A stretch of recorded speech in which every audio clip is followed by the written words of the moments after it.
The restaurant mogul's usual designer suits and gold cufflinks had been replaced by a plain black polo shirt and khaki pants from Target. As he practiced his rehearsed backstory about being a newcomer to the service industry, he couldn't have imagined that in just a few hours, a chef's angry outburst would unravel a decades-old secret that would shake the very foundation of his restaurant empire. The fluorescent lights buzzed overhead as James adjusted his carefully crafted disguise. At 52, he'd built Golden Dragon Enterprises into a culinary powerhouse, with 37 high-end Asian fusion restaurants across the country. Each establishment bore his exacting standards, from the hand-painted murals to the precisely folded napkins. But something had been off lately at his original location, the restaurant that had started it all 25 years ago. The quarterly reports showed steady profits, yet customer satisfaction scores had been slipping. Social media reviews mentioned declining food quality, though nothing specific enough to pinpoint the issue. His executive team had conducted thorough audits, but everything looked perfect on paper. Too perfect, perhaps. James ran a hand through his recently dyed hair, the temporary black color covering his distinguished gray. He'd spent 3 hours with a theater makeup artist, learning how to apply subtle changes to his appearance. Slightly thickened eyebrows, faint smile lines around his mouth, tinted contacts that turned his light brown eyes a deeper shade. Small changes that added up to make him unrecognizable to his own staff. "This is insane," he muttered, echoing his earlier conversation with his COO, David. "I have a whole team of mystery diners and quality control specialists. I shouldn't be doing this myself." But the words rang hollow, just as they had when he'd tried to convince himself this morning. The truth was, the Golden Dragon wasn't just another restaurant in his portfolio.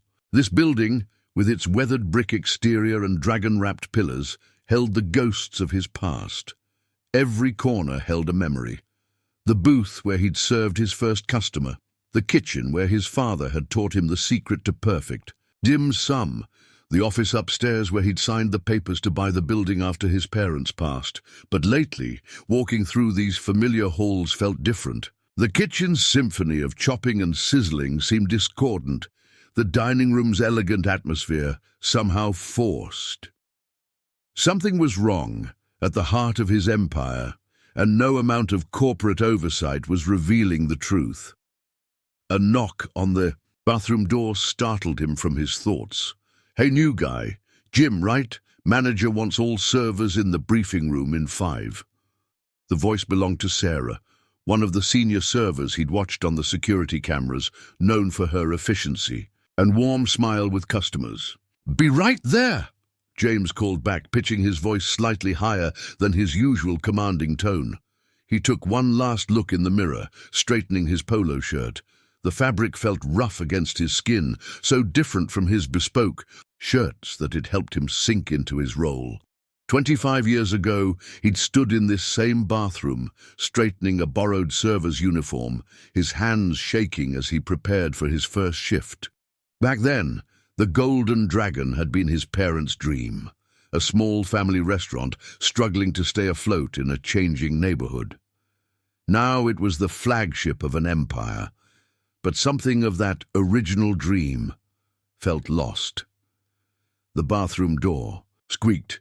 He made a mental note to have maintenance fix that as he stepped into the back hallway. The sounds and smells of pre-service prep washed over him. The sharp clang of metal pots, the aromatic cloud of ginger and garlic, the rapid-fire Mandarin and Cantonese flowing from the kitchen mixed with English server chatter. As he made his way to the briefing room, James passed the wall of photographs near the staff entrance. He usually breezed by them in his executive visits, but now, playing the role of a new employee, he let himself pause. There in the center was the photo from opening day, his parents beaming in front of the original Golden Dragon sign, his father's arm around his mother's shoulders, their faces glowing with pride. Beside it, a more recent photo showed James at the company's 25th anniversary gala, accepting an industry award. The contrast between the two images struck him suddenly. In the older photo, the restaurant's soul shone through every detail, from his mother's hand-sewn curtains to his father's carefully painted sign. The newer image was polished, professional, profitable, but something vital seemed missing. "Coming through!" a voice called out, and James stepped aside as a young prep cook rushed past with a stack of bamboo steamer baskets. The boy couldn't have been more than 18, about the same age James had been when he'd first started working in his parents' kitchen. Back then, every dish had been a labor of love, every customer a guest in their home. Now, watching the efficient but impersonal flow of his professional kitchen, James felt the weight of his decision to go undercover. Something was wrong at the Golden Dragon, something that couldn't be captured in spreadsheets or corporate reports, and he was going to find out what it was, even if it meant starting over as a server in his own restaurant.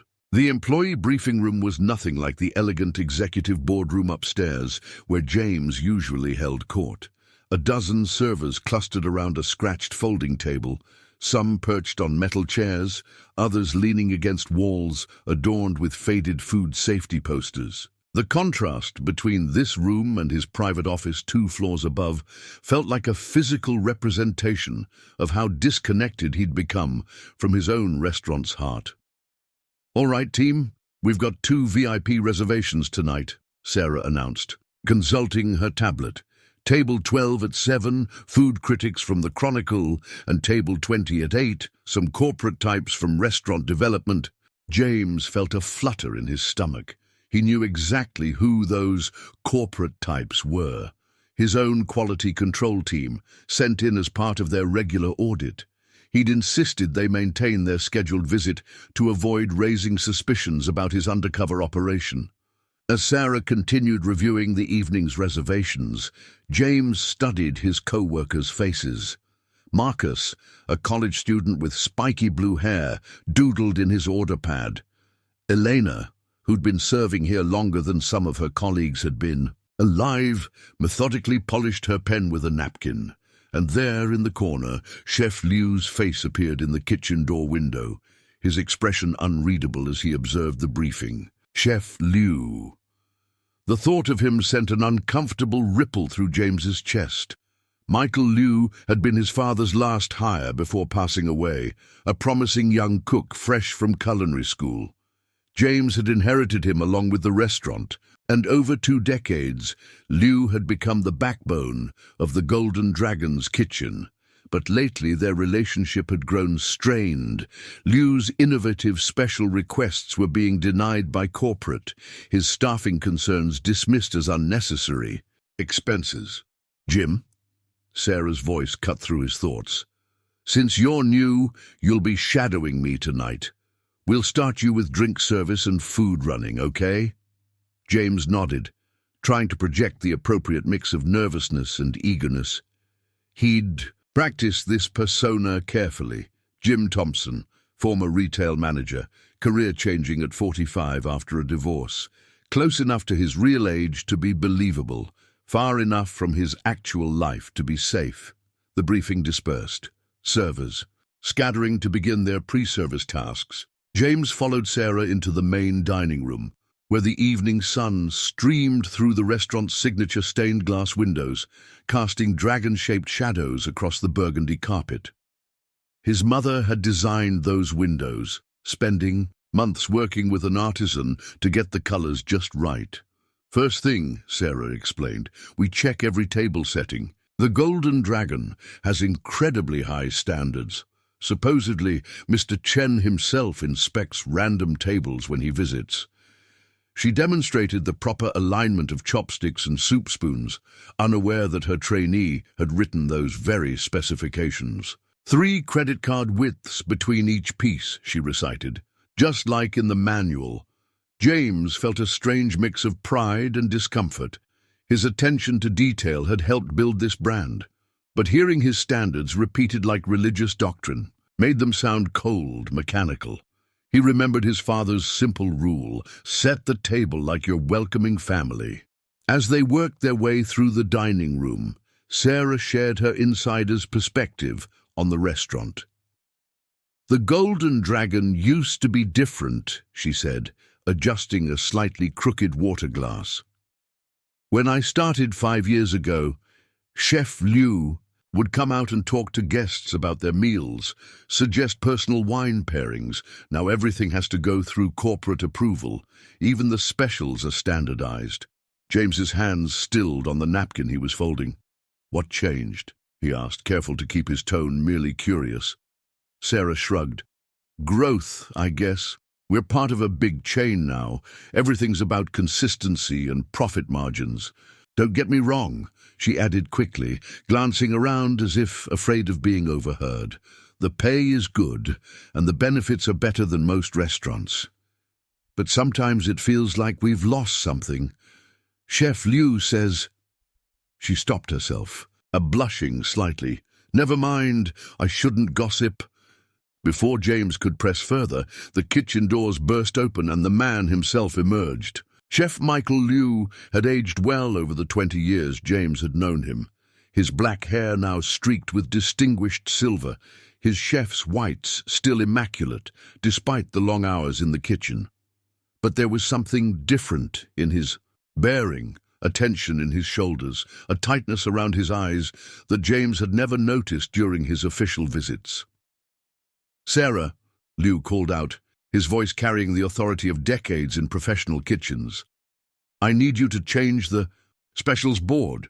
Corporate sent down the new approved list." He handed her a tablet, his expression carefully neutral, but James caught the slight downturn of his mouth, the small shake of his head, as he turned back toward the kitchen.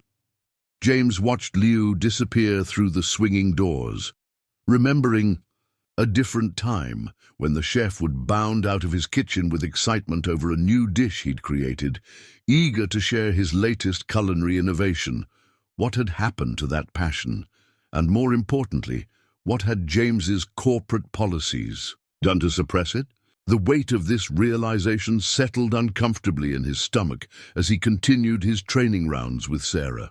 He'd built an empire on his father's foundation, but had he sacrificed the soul of the Golden Dragon in the process? As the dining room slowly filled with early dinner guests, James couldn't shake the feeling that he was about to discover exactly how much his success had cost. The dinner rush began, like a slowly building symphony, each section of the restaurant adding its own rhythm to the growing crescendo. James moved through the space in his unfamiliar role, following Sarah's lead, carrying plates and refilling water glasses. The physical demands of service work made him acutely aware of how long he'd been away from the floor. His designer shoes, though perfectly polished, weren't meant for hours of continuous walking. Between tasks, his mind kept drifting to the document he'd received last week, the one that had ultimately prompted this undercover mission. It wasn't the declining customer satisfaction scores or the slight dip in profits. It was a single email from Chef Liu to corporate, accidentally forwarded to his personal account by his assistant. The subject line had been simple: resignation notice. He'd read the email a dozen times, each line cutting deeper than the last. Liu had written about his decision with characteristic professionalism, but between the carefully worded sentences lay decades of frustration. The final paragraph had been what pushed James to action. "While I remain grateful for the opportunities the Golden Dragon has provided, I find myself unable to continue compromising the culinary principles that once made this restaurant exceptional." Now, watching Liu expedite orders from the kitchen pass, James remembered the day they'd first met. It was 3 months after his father's passing, and the restaurant had been struggling. 25-year-old James, fresh from business school, with grand ambitions but limited kitchen experience, had been desperately trying to maintain his parents' standards while modernizing operations. Liu had arrived for his interview in a crisp, white chef's coat, carrying a battered knife roll and a dream of fusion cuisine that perfectly aligned with James's vision for the restaurant's future. More importantly, he'd brought with him a profound respect for traditional techniques that would have made James's father proud. "Jim!" Sarah's voice snapped him back to the present. "Table 7 needs their drink order taken." He nodded, pulling out his order pad with slightly trembling hands. This was the moment of truth, his first real interaction with customers as a server. The table held a young couple, clearly on a first date, judging by their nervous energy. James approached with what he hoped was an appropriately deferential smile. "Good evening. Welcome to the Golden Dragon. May I start you with something to drink?" As he took their order, a craft beer for him, a lychee martini for her, he caught fragments of their conversation. "My parents had their first date here 20 years ago," the young man was saying. "Dad says it used to be this tiny family place, but the food was incredible.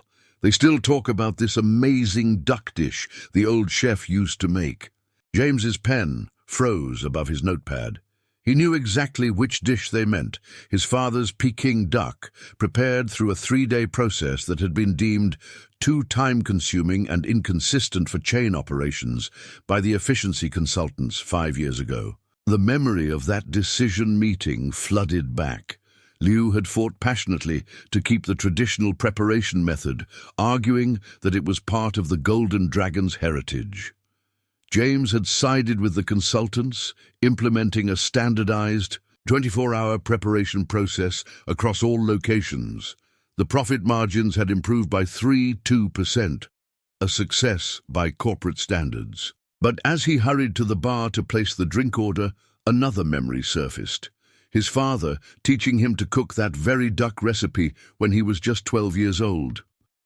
"Remember, son," he'd said, carefully basting the skin with honey and rice vinegar, "in our culture, food is not just sustenance. It is art, it is memory, it is love.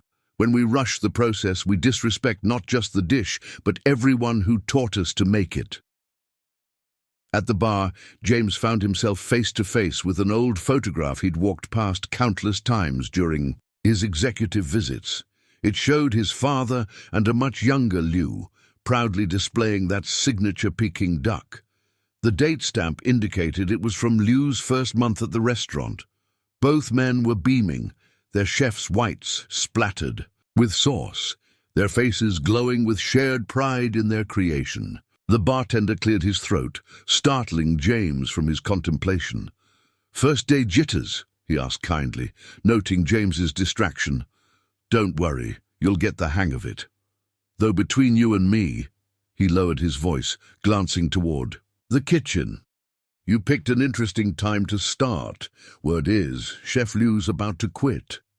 James accepted the drinks with shaking hands. "Quit?" he managed to ask, though he already knew the truth. "Why would he do that?" The bartender shrugged, already turning to another order. "Ask him yourself. He's been ranting about it in the kitchen all week. Something about traditions and corporate sellouts. Been here 20 years from what I hear. Shame to see him go." As James carefully carried the drinks back to table 7, he felt the weight of every decision he'd made over the past 2 decades pressing down on him. Each small compromise, each efficiency improvement, each standardization had seemed logical at the time. But together, they had slowly transformed his father's dream into something unrecognizable.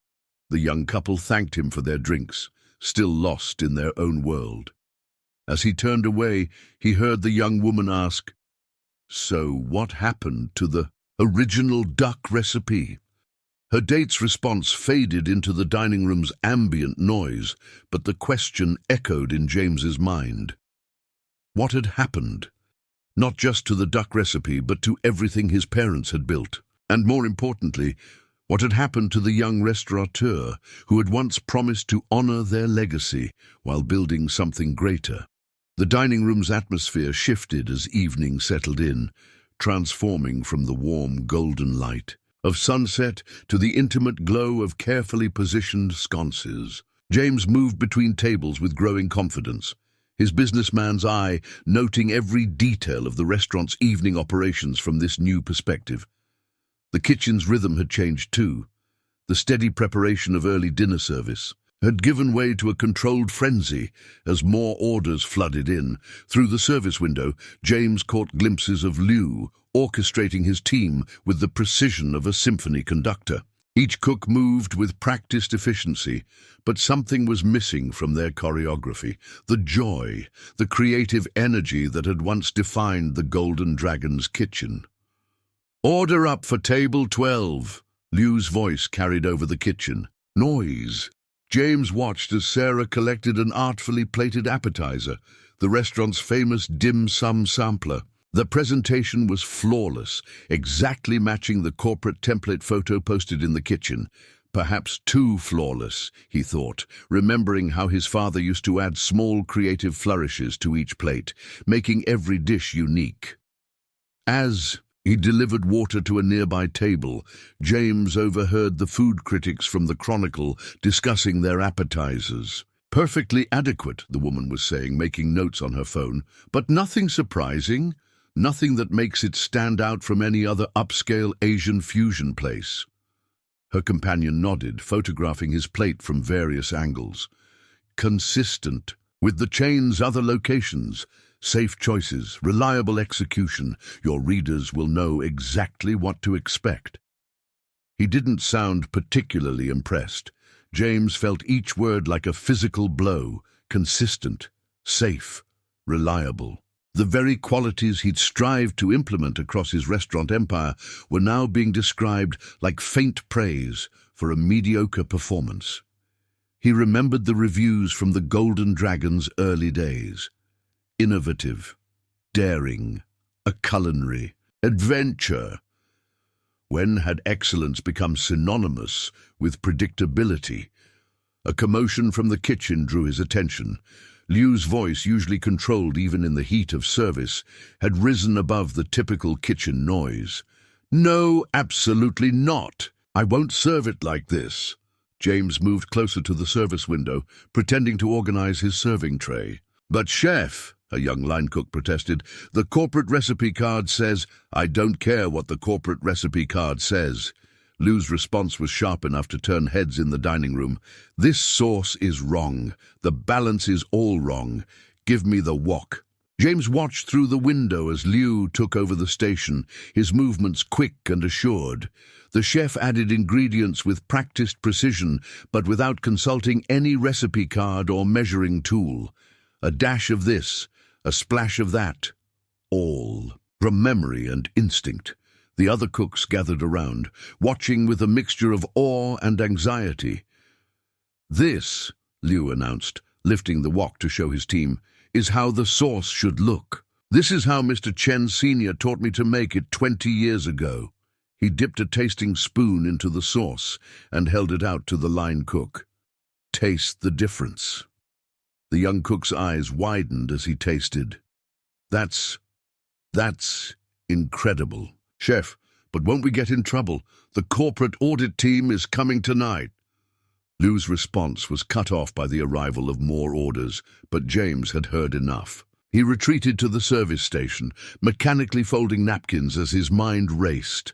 How many other signature dishes had been altered by corporate standardization? How many family recipes had been sacrificed on the altar of consistency? Sarah appeared beside him, programming orders into the POS system. "You should have seen this place back when Chef Liu had creative control," she said, misinterpreting his troubled expression as confusion about the kitchen drama. Every night was different. He'd create these amazing specials based on what was fresh at the market that morning. Customers would come just to see what he'd come up with. "What happened?" James asked, though he knew the answer all too well. "Corporate happened," Sarah sighed. "Now everything has to be approved 6 weeks in advance. Even the garnishes are standardized. Chef's been fighting it for years, but..." she shrugged, picking up a fresh round of drinks. At least we still have him in the kitchen. Though rumor has it, not for much longer. James watched her weave through the dining room, efficiently delivering drinks with a practiced smile. The restaurant was fully occupied now, every table filled with guests who had chosen the Golden Dragon for their evening out. But how many were here because of the restaurant's reputation for culinary excellence? And how many simply because it was a safe, predictable choice? A fresh wave of orders printed in the kitchen, and James heard Liu's voice rise again, this time in Mandarin. Having grown up in a bilingual household, he understood every word. This is not what food should be. This is not what he built this place for. The he in question, James knew, was his father, and Liu was right. His father had built the Golden Dragon as a place where food was an expression of creativity, culture, and care. Now, watching the precision-plated dishes emerge from the kitchen, each one an exact replica of its corporate template, James wondered if he had betrayed not just Liu's trust, but his father's legacy. The service continued as the evening deepened, but James's attention kept drifting back to the kitchen. Each time the doors swung open, Liu's voice carried fragments of conversation, growing increasingly agitated. The veteran chef was clearly building toward something, his usual professional demeanor cracking under the weight of decades of suppressed frustration. Tommy, the restaurant's longtime bartender, caught James's eye and beckoned him over to the service bar. As James approached, balancing an empty tray, the older man leaned forward conspiratorially. "First day's always rough, kid, but you picked one hell of a night to start." He gestured subtly toward the kitchen. "Chef's been on edge since he got that letter from corporate this morning." "Letter?" James asked, his heart rate quickening. He hadn't authorized any correspondence with Lude. "Something about streamlining the menu further," Tommy explained, efficiently mixing drinks as he spoke.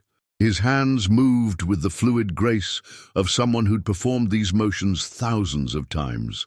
Cutting more traditional dishes, adding more fusion items that test well with focus groups.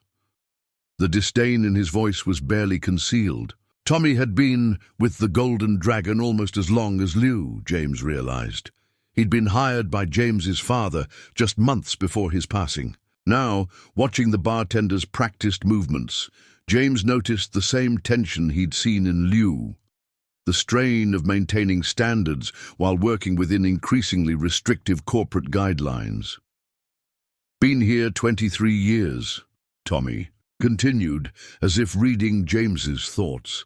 "Watch this place change from a family restaurant to a corporate machine. Don't get me wrong, Mr. Chen's built something impressive, but sometimes bigger isn't better, you know." James nodded automatically, fighting the urge to defend his business decisions. Instead, he asked, "What was it like before, when the founder ran it?" Tommy's face softened with nostalgia. "Mr. Chen Sr., he was something else, treated everyone like family. Had this philosophy about hospitality, said it wasn't just about serving food, it was about creating memories. Every night was special because he made it special." The bartender paused to garnish a row of cocktails with precise twists of citrus, all identical as per corporate specifications. His son's different, smart businessman, sure, built an empire, but somewhere along the way. He trailed off, then shrugged.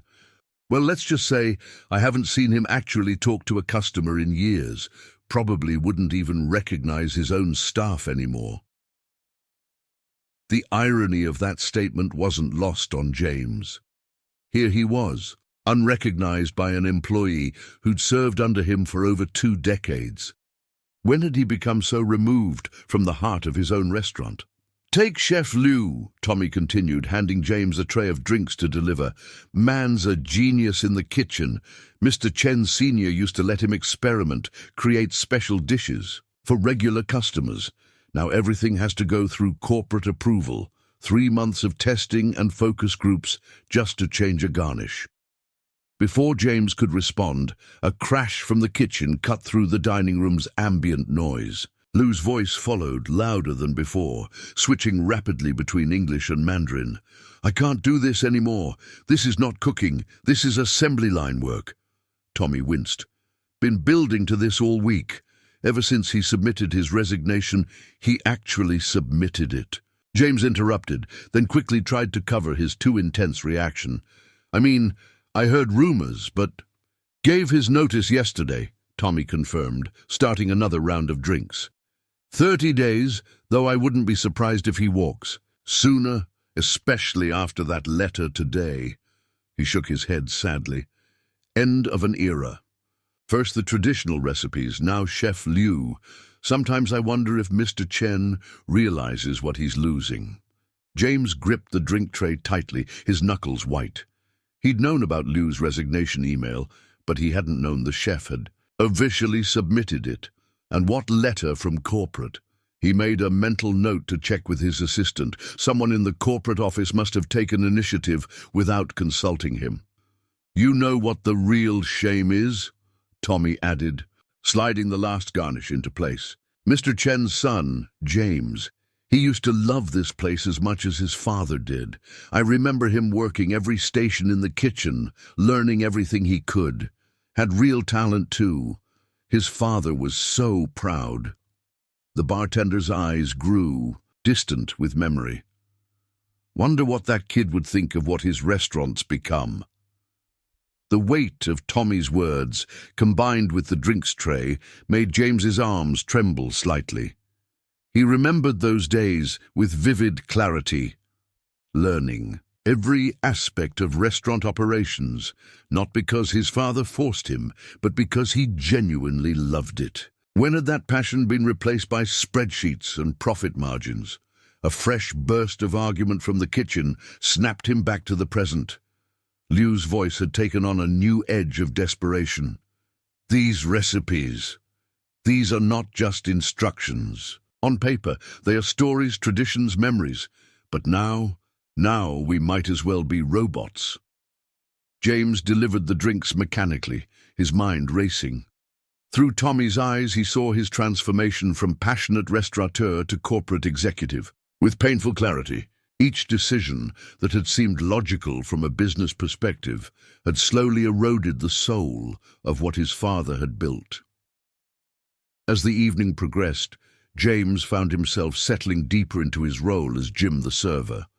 But each moment felt like straddling two worlds. His server's apron held order tickets instead of quarterly reports, and his hands were starting to show the strain of carrying heavy plates rather than signing contracts. The physical demands of service work were awakening muscles he'd forgotten he had. The dinner rush was in full swing when Sarah pulled him aside near the service station. "Jim, I need you to take over tables 14 and 16. The corporate audit team just walked in, and they specifically requested me." She looked anxious, smoothing her apron. "They're probably here about Chef Liu's resignation."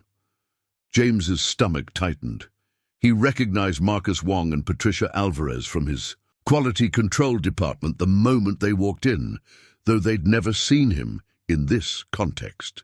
They were the best at what they did, methodically evaluating every aspect of the dining experience against corporate standards. Standards he had helped create. "Remember," Sarah whispered, "they'll time everything. Drink service within 2 minutes. Of seating, appetizer suggestions within 4, entrees exactly 22 minutes after ordering. And don't forget to use the approved greeting script." As James watched Sarah approach his corporate team, reciting the standardized welcome with perfect inflection, he felt a sudden wave of disconnect. When had dining become such a rigidly choreographed performance? He remembered his father's simple instruction: greet guests like they're coming into your home. A commotion from the kitchen drew his attention. Chef Liu's voice carried clearly. "These portion controls are insulting. Since when did we start measuring sauce by the tablespoon?" There was a clatter of metal on metal. 20 years of experience, and they send me instructions like I'm a trainee at a fast food chain. Through the service window, James could See Liu holding up a laminated corporate recipe card, his face flushed with anger. The rest of the kitchen staff had frozen in place, watching their chef's uncharacteristic display of emotion. Even the expediter had stopped calling orders. "Chef," one of the line cooks ventured, "the audit team is here." "Let them come," Liu shot back, slapping the recipe card down. "Let them see what their precious standardization has done to real cooking." He switched to Mandarin, his words cutting through James's chest. "Old Chen would be ashamed to see what his son has done to this place." James nearly dropped the water pitcher he was holding. In all his years of corporate success, through all the changes and modernizations he'd implemented, he'd never considered that perspective. Would his father be ashamed of what the Golden Dragon had become? The weight of his disguise suddenly felt suffocating. His cheap polo shirt seemed to tighten around his throat as he mechanically delivered water to his assigned tables. Each step through the dining room felt like moving through two realities: the efficient, profitable restaurant chain he'd built and the warm, soulful family establishment it had once been. Near the kitchen, he overheard the expediter trying to calm Liu down. "Please, chef, just get through tonight. We have VIPs." VIPs. Liu's laugh was bitter. "You know who used to be our VIPs? Mrs. Zhang, who came every Sunday for our traditional soup. Mr. Patterson, who celebrated his anniversary here for 15 years because we made his wife's favorite duck dish. Real people, real relationships, not corporate spies with clipboards." James found himself at the service bar again, mindlessly folding napkins as he processed Liu's words. He remembered those customers. Mrs. Zhang had attended his college, a graduation. Mr. Patterson had sent a condolence card when James's father passed away. When had he stopped seeing customers as extended family and started viewing them as data points on satisfaction surveys? Tommy appeared beside him quietly, restocking glasses. "Chef's not wrong, you know," the bartender said softly. "Used to be, we knew our regulars by name, knew their stories, their preferences. Now we have customer profiles and analytics software." He gestured subtly toward the corporate audit team, who were methodically photographing their appetizers. "Progress, they call it." Progress. The word echoed in James's mind as he watched his quality control team work. They were doing exactly what he'd trained them to do, ensuring consistency, maintaining standards, protecting the brand. But as he observed them comparing portion sizes to reference photos and timing service intervals with hidden stopwatches, he felt increasingly disconnected from his own creation. A fresh round of arguing erupted from the kitchen, Liu's voice rising above the clatter of pots and pans. These recipes weren't meant to be mass-produced.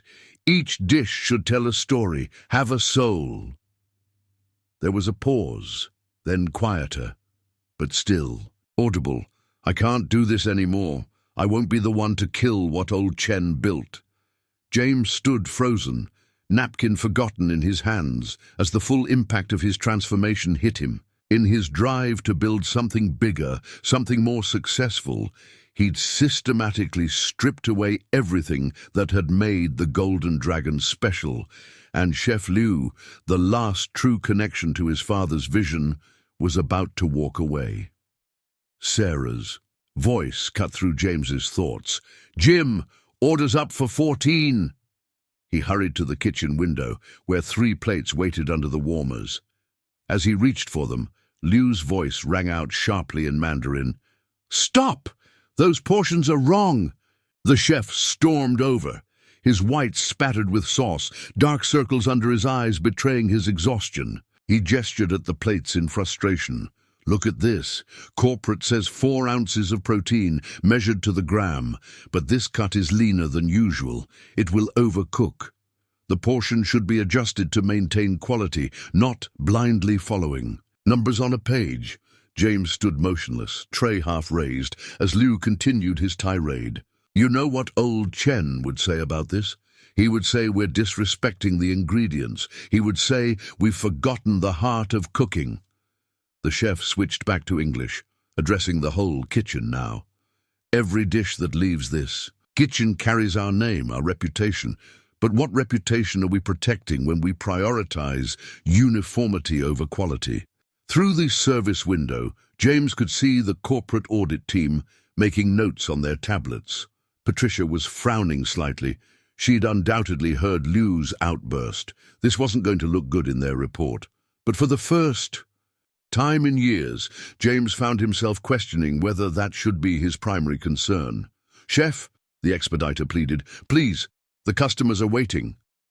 Liu's response was cut off by a sharp crash. One of the line cooks had dropped. Awoke, sending vegetables scattering across the floor. The chef closed his eyes, took a deep breath, and when he opened them again, his professional mask was back in place. "Clean that up," he ordered quietly. "Jim, take your orders, but remember what I said. We're cooking for people, not spreadsheets." As James carefully maneuvered through the dining room with his loaded tray, he found himself really looking at the plates he carried. The presentations were perfect, identical to the corporate reference photos posted in the kitchen. Every element was precisely placed, portioned, and garnished according to standardized specifications. It was everything he'd worked to achieve. And somehow, nothing like what he'd originally envisioned for his father's restaurant. At table 14, an elderly couple smiled warmly as he set down their entrees. "We've been coming here for 20 years, the woman told him, beaming. "Had our first date at this very table." Her husband nodded, adding, "Though it was quite different back then, more traditional, still good," he hastened to add, "just different." James managed a polite smile, reciting the corporate-approved response. "We hope you enjoy your meal. Please don't hesitate to let me know if there's anything else you need." The words felt hollow in his mouth, a far cry from the genuine connections his father used to forge with guests. Back at the service station, he found himself face to face with another old photograph he'd somehow never really noticed before. It showed his father in the kitchen, teaching a much younger Liu how to make traditional dim sum. Both men were laughing, their hands covered in flour, completely absorbed in the joy of creating something special. "That was my first week here," Liu's voice came from behind him, making James start. The chef had emerged from the kitchen, his expression softening as he looked at the photo. "Your father, Mr. Chen, he spent 3 days teaching me his dim sum technique. Said it wasn't enough to know the recipe. I had to understand the story behind each fold, each filling. Every dumpling, he told me, carries the weight of tradition and the promise of innovation." James stood frozen, terrified that Liu would recognize him, but the chef seemed lost in his memories. Now we get frozen dumpling skins from a corporate supplier, fillings measured by weight instead of heart. Everything portioned, standardized, sterilized. He shook his head sadly. "This isn't cooking anymore, it's assembly." A call from the kitchen drew Liu back to his domain, leaving James to ponder his words. He remembered those early dim sum lessons too, watching his father and Liu work. Side by side, the kitchen filled with laughter and experimentation. When had efficiency become more important than excellence? When had standardization replaced soul? The service computer chimed with new orders, and James found himself moving automatically to input them, following the precise procedures he'd helped develop.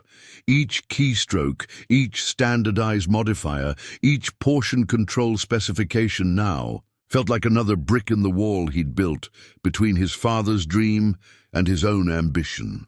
The breaking point came during the peak of dinner service. James was inputting orders into the system when a loud crash from the kitchen made everyone in the dining room jump. Liu's voice, no longer contained by professional restraint, erupted in a mix of English and Mandarin that made several servers wince. "Enough! I've had enough!" The kitchen doors burst open, and Liu stormed out, clutching a corporate memo in one hand and a tablet in the other. His chef's coat was stained with sauce, his usually neat appearance disheveled. 20 years, 20 years I've given to this restaurant, and now they send me this. The dining room fell silent. Even the corporate audit team stopped their evaluation, all eyes turning to the enraged chef. James felt his heart racing. This was exactly the kind of scene his quality control protocols were designed to prevent. "Chef," Sarah whispered urgently, "the dining room." But Liu was beyond caring. "About corporate decorum? You want to know what this says?" He held up the memo. "Corporate is cutting the last of our traditional dishes. Market research shows declining interest in authentic Chinese cuisine." Declining interest? We have customers who've been ordering these dishes for decades. James edged closer, trying to get a better look at the memo. He hadn't authorized any menu changes. This must have come from someone else in the corporate office. The realization that such significant decisions were being made without his direct involvement hit him hard. "Our Peking duck," Liu continued, his voice cracking with emotion, "the one that takes 3 days to prepare properly. They want to replace it with a fusion quick duck wrap that can be assembled in 15 minutes. Our traditional dim sum, to be substituted with Asian-inspired bite-sized appetizers from a frozen food supplier." Each revelation felt like a physical blow to James. He watched as his corporate team exchanged glances, making notes on their tablets. They were documenting this outburst, he knew, probably already drafting recommendations for crisis management protocols and staff compliance measures. But you know what's worse? Liu turned to address the stunned dining room directly. "This isn't even about the food anymore. It's about what we've become. When old Chen opened this restaurant, every dish told a story. Every customer was family. Now," he gestured at the corporate audit team's table, "now we serve standardized portions to target demographics." The chef's voice dropped, heavy with disappointment. Old Chen used to say that a restaurant was like a home, each dish a way of sharing love, each meal a chance to create memories. What would he say if he could see what his son has turned it into? James felt the blood drain from his face. Around him, servers and customers alike seemed frozen, watching the scene unfold. At the corporate team's table, Marcus was already on his phone, probably calling headquarters for damage control instructions. "You know what this is?" Liu held up the tablet, displaying the corporate recipe database. "This is every traditional recipe I've ever tried to add to our menu. Every innovation, every attempt to honor our heritage while moving forward. All marked denied because they don't fit the corporate template." He scrolled through the entries, his voice bitter. "Spring rolls with my grandmother's filling recipe, too inconsistent for mass production. Traditional mooncakes for the Mid-Autumn Festival, limited market appeal. A special soup I created for Mrs. Zhang when she was going through chemotherapy. Non-standard ingredients, potential liability issues." James remembered Mrs. Zhang's soup, how Liu had carefully adjusted the spices to help with her nausea, how she'd cried, saying it reminded her of her mother's cooking. He'd been the one to reject that recipe for the corporate menu, citing scalability concerns. "I used to think," Liu continued, his anger giving way to sadness, "that if I just stayed, if I just kept trying, I could preserve something of what this place used to be. That somewhere in these corporate offices, someone would remember what the Golden Dragon meant to this community." The chef looked around the dining room, making eye contact with long-time customers who were nodding in understanding. "But now I know better. The Golden Dragon I knew, the one old Chen built, it died the day his son decided that profit margins were more important than people." As Liu's words hung in the air, the dining room remained eerily silent. James stood rooted. To his spot, the weight of every accusation pressing against his chest. Through the awkward stillness, he noticed something he hadn't seen before. the subtle nods of agreement from long-time customers, the knowing looks exchanged between veteran staff members. Tommy broke the tension first, stepping out from behind. The bar. "Chef's right," he said, his voice carrying across the quiet room.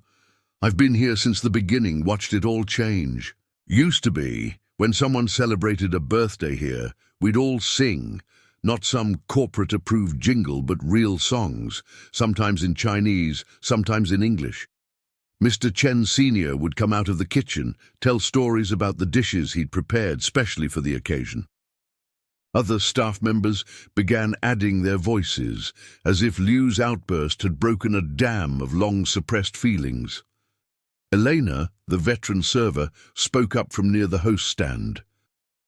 "Remember when we used to have those Chinese New Year celebrations? The whole restaurant would be decorated with lanterns Mrs. Chen had handpicked. Chef Liu would spend weeks planning special menus, until corporate decided themed events needed to be standardized across all locations," Liu added bitterly. "Now we get decorations from a supplier catalog and serve the same Asian fusion holiday menu as every other chain restaurant." James watched as his carefully constructed corporate world began to crumble. Each memory shared was another crack in the facade he'd built. He saw Marcus, his quality control manager, frantically typing on his phone, probably documenting every word of this incident. Patricia was already pulling up the crisis management protocols on her tablet. But it was the customers' reactions that truly caught his attention. The elderly couple at table 14 were nodding vigorously. The woman spoke up, her voice wavering with emotion. "We had our wedding anniversary dinner here every year for 15 years. Mr. Chen would always remember. He'd have Chef Liu prepare something special, tell us the story behind each dish. Now we get a standard celebration package with a complimentary dessert," her husband finished sadly. "Same one they serve at every location." Liu turned to face the corporate audit team directly, his professional demeanor completely abandoned. "You want to know why I'm leaving? This is why. Every story we've lost, every tradition we've abandoned, every connection we've severed, all in the name of corporate efficiency." The chef pulled out another paper from his pocket. His resignation. "Letter," James realized. "When old Chen hired me, he said something I'll never forget. He said, 'A recipe is more than ingredients and instructions. It's a story passed down through generations, a bridge between past and future.' He understood that food was about connection, about family, about love." James felt each word like a physical blow. He remembered that conversation. He'd been there, 16 years old, watching his father welcome Liu into their restaurant family. The memory of his father's words, now thrown back at him through Liu's pain, made his disguise feel suddenly suffocating. "But now," Liu gestured around the dining room, "now we have portion controls and standardized plating guides. We have customer satisfaction surveys and focus group results. We have everything except what made this place special." Sarah, who had been quietly watching from the service station, stepped forward. "Chef, what about your own restaurant, the one you've been planning?" Her question caused a ripple of murmurs through the staff. Liu's expression softened slightly. "Yes, I'm opening my own place. Small, traditional, like the Golden Dragon used. To be a place where every dish tells a story, where customers are family, not statistics." He looked around the dining room, making eye contact with longtime customers. "A place where we remember that food is about more than profit margins." James felt his hands trembling as he processed this new information. Liu wasn't just leaving. He was creating direct competition, taking with him not just his skills, but the very soul of what the Golden Dragon had once been. The corporate audit team was now huddled together, speaking in urgent whispers. James could imagine their discussion.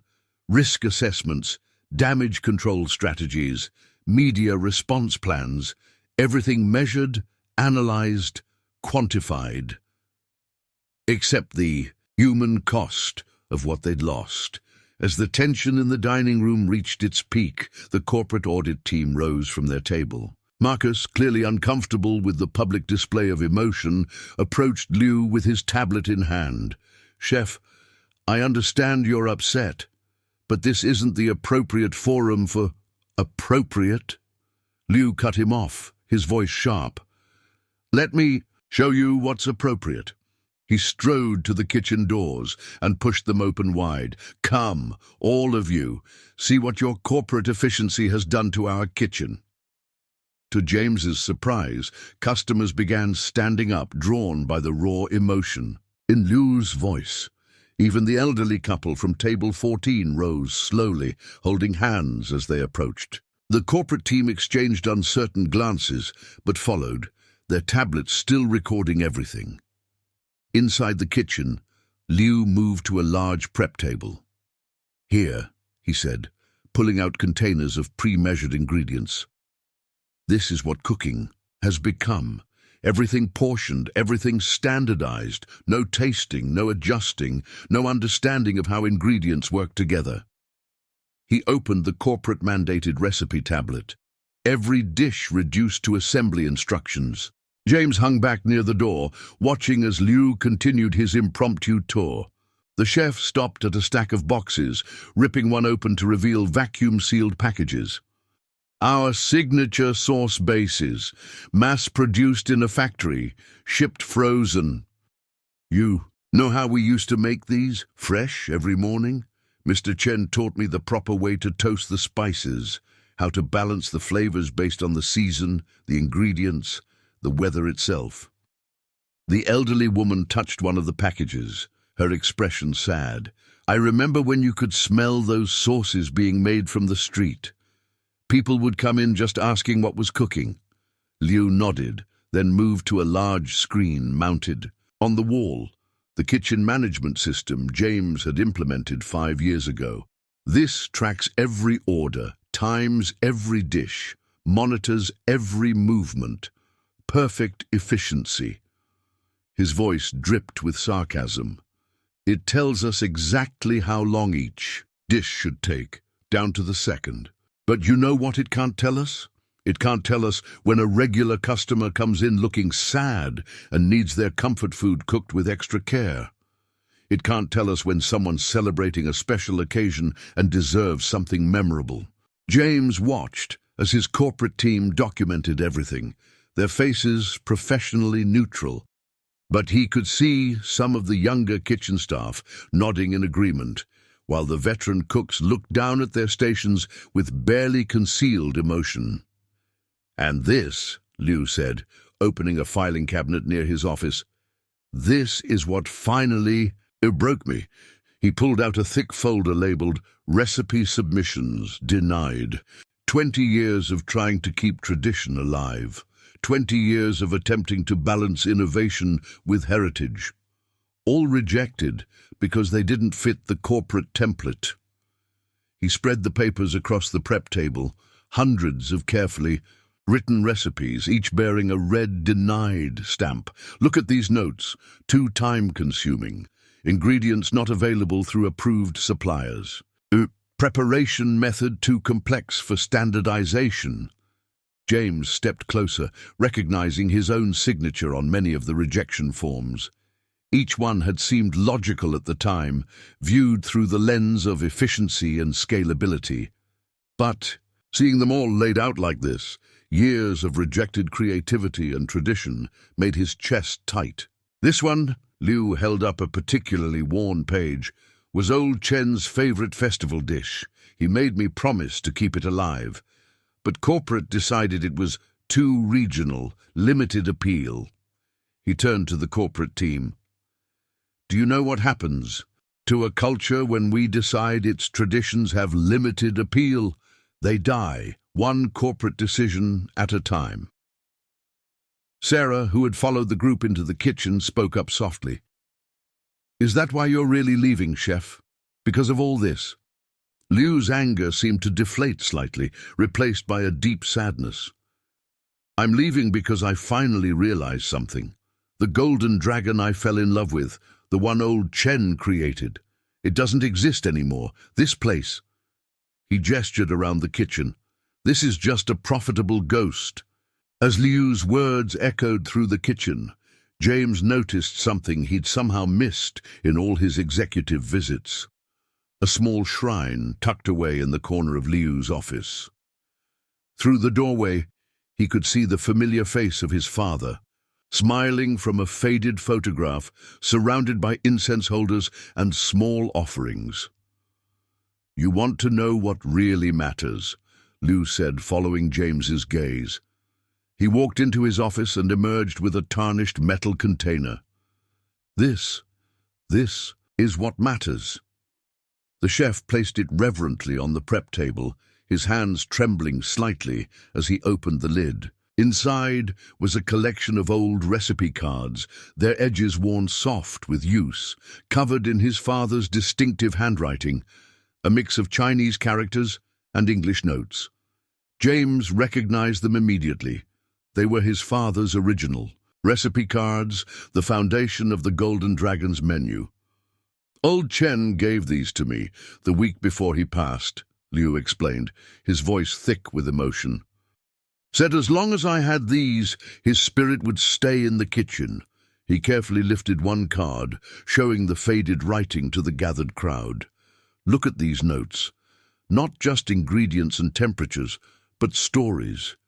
When to use each dish, which customers it was created for, how to adjust it for special occasions." The corporate team leaned forward despite themselves, their tablets temporarily forgotten, as Liu continued. "This soup, created for Mrs. Liu when she was pregnant with her first child. These dumplings, adapted from a recipe old Chen's grandmother, brought from China. Every dish has a history, a purpose, a soul."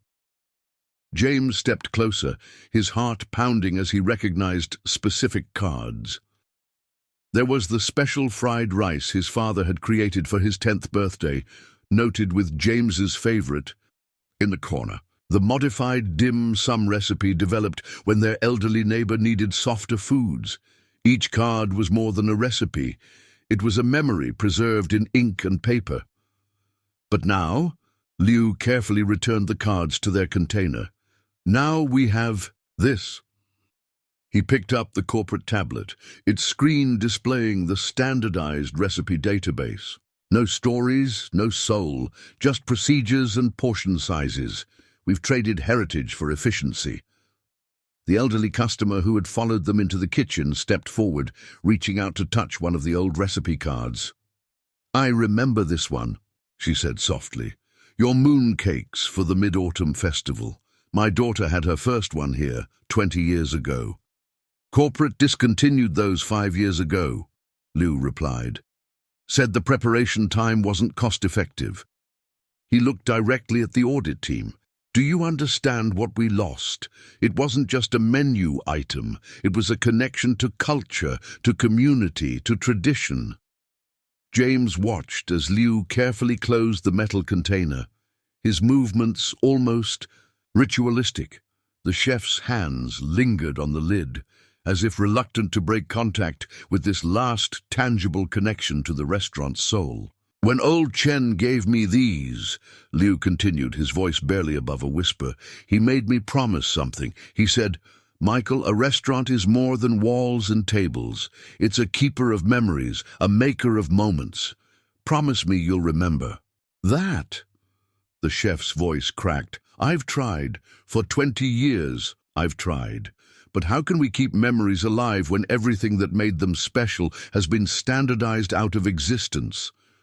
Sarah, who had been quietly watching from near the door, spoke up. "Is that why you keep the shrine, chef? To remember?" Liu nodded slowly. "Every morning before we open, I light incense and ask old Chen's spirit for guidance. Some days," he glanced at the corporate team, "I think he must be turning in his grave, seeing what his restaurant has become." James felt each word like a physical blow. He remembered helping his father set up that same shrine, arranging the photographs and incense holders just so. How many mornings had he walked past it during his executive visits, too focused on spreadsheets and profit margins to notice this sacred connection to their history? The kitchen had fallen completely silent, the usual clatter of pots and pans, replaced by the weight of collective memory. Even the corporate team seemed affected, their tablets lowered, their professional masks slipping slightly as they absorbed the humanity of the moment. The silence in the kitchen was broken by the sound of the POS system printing new orders. The familiar chirp seemed to snap everyone back to the present moment, reminding them that despite this emotional interruption, there was still a restaurant full of waiting customers. "Back to stations," Liu commanded, his professional demeanor returning despite his reddened eyes. The kitchen staff scattered, returning to their posts with practiced efficiency. But something had changed. There was a heaviness in their movements, a shared understanding of what was being lost. James started to retreat with the other observers, but Liu's next words froze him in place. The chef had picked up one of the newly printed order tickets, and his expression shifted from resignation to something more complex. "Wait," Liu said, his voice cutting through the kitchen noise. "Look at this order." He held up the ticket, his hands trembling slightly. "Table, 23, 4 dishes." His eyes scanned the paper, widening with each line.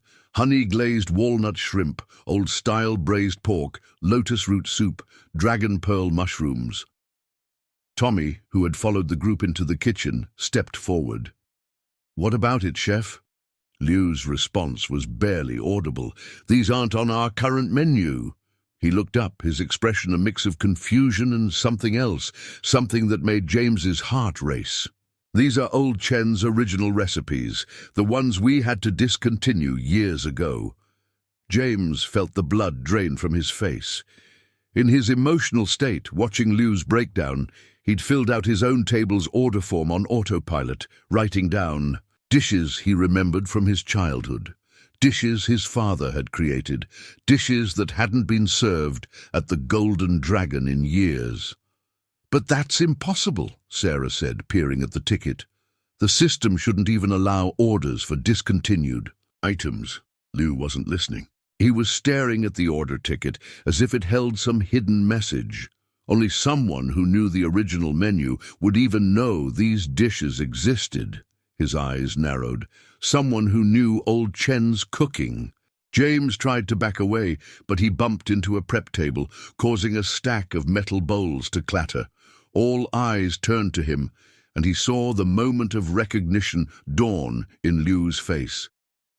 "You," Liu said softly, switching to Mandarin. "The way you've been watching everything, the way you move through the kitchen, not like a new server, but like someone who knows this space." He stepped closer, his eyes searching James's face. "Those contacts, that hair dye." The corporate audit team was watching with increasing interest, their tablets raised again to document this new development. Marcus started to say something, but Tommy shushed him with a sharp gesture. "When you were taking orders earlier," Liu continued, still in Mandarin, "you didn't write them down the way we teach new servers. You used the old shorthand, old Chen's shorthand." He held up the order ticket. "And these dishes, only family would remember these exactly as they were." James felt his carefully constructed disguise crumbling under Liu's scrutiny. He opened his mouth to speak, but no words came out. Around them, the kitchen had gone silent again, everyone watching this unexpected confrontation. "Little Chen," Liu whispered, using the nickname he hadn't spoken in years. "James, is it you?" The question hung in the air like steam from a freshly opened steamer basket. James looked around the kitchen, at the corporate team's confused faces, at the staff's growing comprehension, at the shrine with his father's photo watching over everything. In that moment, he realized that his own corporate policies, his drive for standardization and efficiency, had nearly destroyed something precious. Not just recipes and traditions, but the very soul of his father's legacy. James reached up, slowly and removed his tinted contacts, revealing his natural light brown eyes, his father's eyes. The cheap dye in his hair had started to fade at the temples, showing streaks of his natural grey. There was no point in maintaining the disguise any longer. "Yes, Michael," he said quietly, using Liu's first name for the first time in years. "It's me." He switched to Mandarin, the language of his childhood, of late nights in this kitchen with his father and Liu. I had to understand what was happening here, why everything felt wrong. The kitchen erupted in whispers. The corporate audit team looked completely bewildered, their tablets forgotten in their hands. Sarah's mouth had dropped open in shock, while Tommy just nodded slowly, as if pieces of a puzzle were finally falling into place. "All this time," Liu said, his voice a mix of anger and disbelief, "you were watching us, playing at being a server. In your own restaurant?" He held up the order ticket again. "And these dishes, your father's original recipes."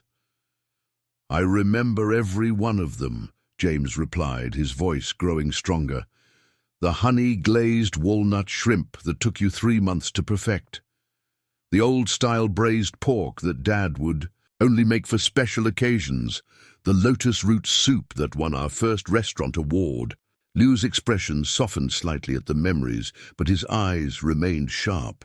"Why now? After all these years of corporate mandates and standardization, why come back like this?" James moved to the shrine in Liu's office, gently touching the frame of his father's photograph. "Your resignation email. When I read it, something broke inside me. All these years I thought I was building something greater, expanding Dad's dream. But today, watching you, listening to everyone's stories..." He turned to face the gathered crowd. "I realized I've been killing it instead." "The golden dragon was never meant to be a chain," Liu said softly. "Your father knew that. He had opportunities to expand, but he always said no. Do you remember why?" James nodded, the memory crystal clear. "He said a restaurant was like a family. You couldn't mass-produce love." "And yet," Liu gestured at the corporate team, still hovering uncertainly near the door, "that's exactly what you've tried to do. 20 years of policies and procedures, trying to replicate what made this place special, but you can't standardize soul, little Chen." The childhood nickname hit James hard. He looked around the kitchen, really looked, for the first time in years. The industrial efficiency he'd been so proud of now seemed cold, sterile. The digital displays and automated systems that had replaced his father's handwritten notes and careful intuition felt like barriers between the food and the people who prepared it. "I remember when this kitchen was different," James said, moving to the prep station where he'd spent countless hours learning from his father. Every morning Dad would adjust the recipes based on the weather, the ingredients, even his mood. He knew every customer's story, every staff member's dreams. "And now," Liu prompted gently, "now we have customer databases instead of relationships, portion controls instead of intuition, efficiency metrics instead of..." James paused, struggling to find the words. "Instead of heart," Liu finished for him. He reached into his chef's coat and pulled out a folded paper, his resignation letter. "You know, I wrote this letter a dozen times over the years. Each time, something else changed. Each time, another tradition was sacrificed for standardization. But I always stayed, hoping that somewhere inside the corporate machine there was still a trace of old Chen's son. The boy who used to sneak into the kitchen at dawn to help me prep, who knew every recipe by heart, who understood that food was about more than profit." The kitchen had grown completely still, everyone hanging on every word of this unexpected confrontation. Even the corporate audit team seemed transfixed, their usual professional detachment forgotten in the face of such raw emotion. "There's something else you need to see," Liu said, moving to his office. He returned with a worn, leather-bound book that made James's breath catch in his throat. "Your father's journal. He gave it to me the day before he passed, told me to keep it safe until it was needed." James reached for the book with trembling hands. He remembered seeing his father writing in it every night after service, documenting more than just recipes and sales figures. Opening it, he found pages filled with his father's distinctive handwriting. Stories about customers, notes about staff members' lives, reflections on each day's service. "Read this," Liu said softly, turning to a specific page. The last entry he wrote. James began reading aloud, his voice shaking. "Today, James showed me his plans for expansion. My son sees numbers where I see family, potential where I see soul. Perhaps this is the natural order of things, children building upon their parents' dreams in their own way. But I worry he has forgotten the most important lesson I tried to teach him, that a restaurant is not built on profit margins, but on moments shared across a table." The kitchen remained silent as James continued reading. "Liu understands this. I see it in the way he cooks, the way he connects with our guests. I'm leaving him this journal and my original recipes, hoping that someday James will remember, too, that he'll understand why I chose to keep the Golden Dragon small, why I turned down all those offers to franchise. Some dreams aren't meant to be scaled up. They're meant to be lived, one meal at a time." Tears blurred James's vision as he reached the final lines. "My son has a brilliant mind for business, but I fear he's lost his taste for joy. I hope someday he'll remember what it felt like to cook with love instead of spreadsheets, to serve memories instead of margins. The Golden Dragon's true magic was never in its profits, but in its heart. Liu, keep this safe for him. When he's ready to remember, he'll need it." James closed the journal gently, his father's words echoing in his mind. Looking around the kitchen, he saw the impact they'd had on others as well.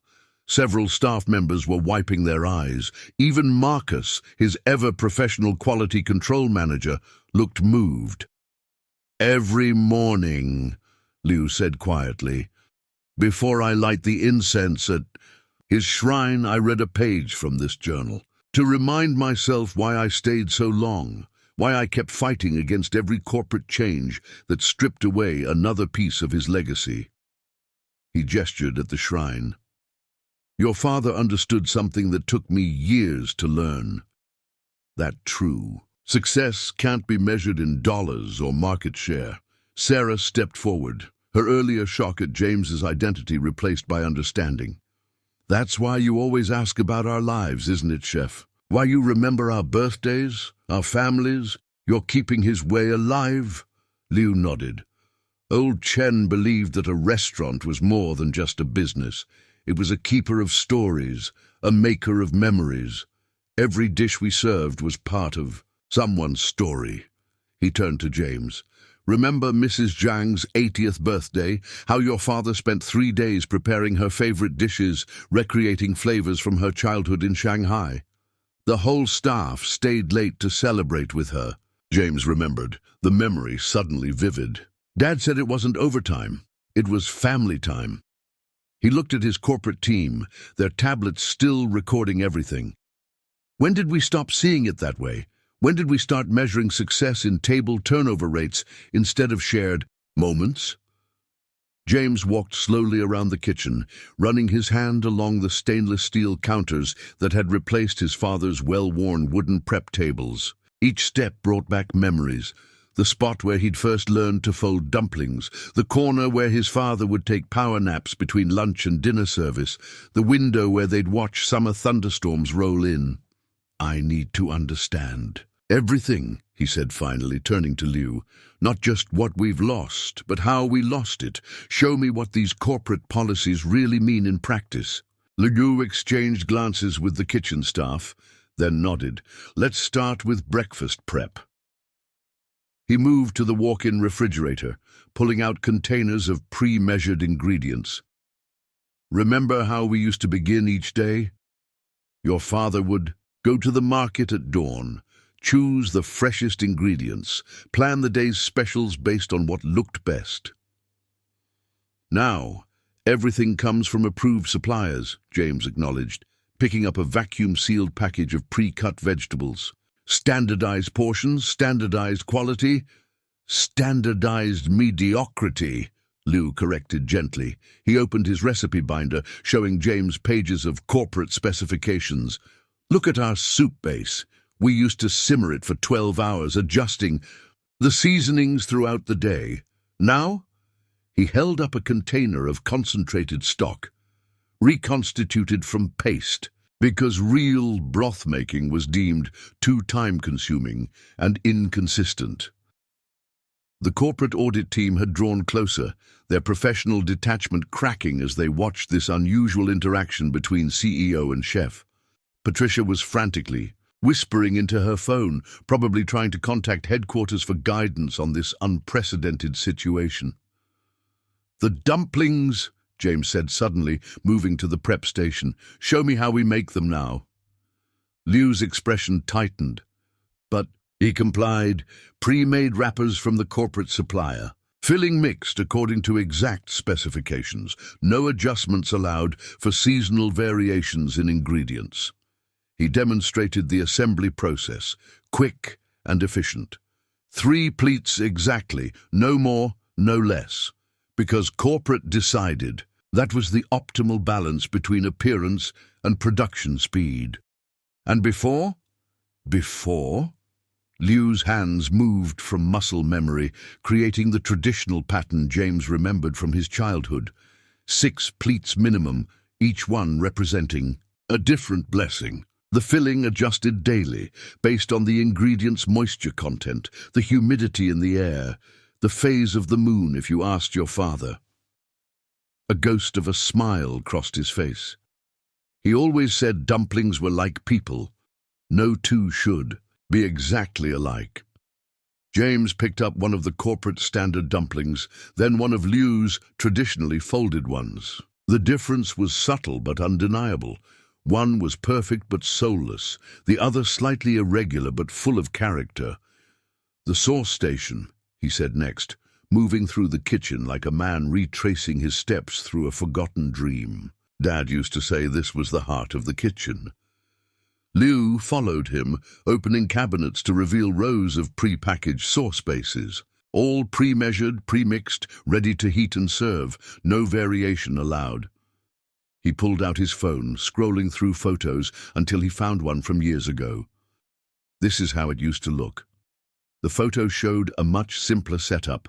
Fresh ingredients, handwritten recipes, bottles of house-made condiments. James remembered the complex choreography of sauce making, how his father would taste and adjust throughout service, how each batch was unique but somehow always perfectly suited to the dish it accompanied. The standardization wasn't all at once, was it? James asked, realization dawning. It happened so gradually we barely noticed what we were losing. Like a frog in slowly heating water, Liu agreed. First it was the suppliers for consistency and cost control, then portion sizes for inventory management, then cooking times, plating arrangements, even the way we greet customers. Each change made sense on paper. But together they killed something essential, James finished. He turned to his corporate team, who were still watching in stunned silence. How many other restaurants in our chain have shrines to their founders? How many of their chefs light incense every morning and read old journals to remember why they cook? Marcus cleared his throat awkwardly. Sir, according to our operations manual, personal alterations to the workspace are actually against. Exactly, James cut him off. We've created a manual for everything except what really matters. He picked up his father's journal again, touching the worn pages reverently. We've optimized our operations at the cost of our soul. The kitchen had fallen into an expectant hush, the usual rhythm of service suspended in this moment of reckoning. James stood at his father's old prep station, the journal in one hand and a corporate manual in the other, physical representations of the two paths before him. "Tell me about your new restaurant," he said suddenly, looking up at Liu. "The one you're planning to open." Liu seemed startled by the question, but after a moment's hesitation, his eyes lit up with a passion James hadn't seen in years. "It's small, only 40 seats. In the old neighborhood, 3 blocks from here. I want to do things the traditional way, like your father taught me. Market-fresh ingredients, daily specials based on what's best that day, recipes that tell stories." "You're targeting our customer base," Patricia interjected, her corporate training finally overcoming her shock. "As your employment contract states, opening a competing establishment within 5 miles of any Golden Dragon location is exactly what we deserve," James interrupted, setting both books down on the prep table. "Because somewhere along the way, we forgot that customers aren't market segments. They're people seeking something we no longer provide." He turned to Liu, switching to Mandarin again. "The day you started here, Dad took me aside and told me something. He said you had the same fire in your eyes that he'd had when he first opened the Golden Dragon, the same understanding that food was about more than filling stomachs. It was about filling hearts." "I remember that day," Liu replied softly. "He showed me these prep tables, told me each scratch and burn mark had a story, said a kitchen should be like a history book, every imperfection a lesson, every success a memory." James ran his hand along the sleek stainless steel that had replaced those old wooden tables. "And now we have surfaces chosen for their ease of cleaning, equipment selected for its efficiency ratings." He looked around at his staff, not corporate assets, but people whose lives had become intertwined with the Golden Dragon's story. "We've sanitized away our history." Sarah stepped forward, her order pad still in hand. "Mr. Chen, what are you going to do?" It was the question everyone was waiting for. The corporate team had their tablets raised, ready to document whatever decision their CEO made. The kitchen staff stood frozen at their stations, their futures hanging on his next words. Even the dining room had grown quiet, as if the whole restaurant was holding its breath. James picked up his father's journal again, opening it to a random page. His father's handwriting jumped out at him. "Today Liu created a new dim sum filling, water chestnuts and wild mushrooms with a hint of truffle. Not traditional, but somehow perfect.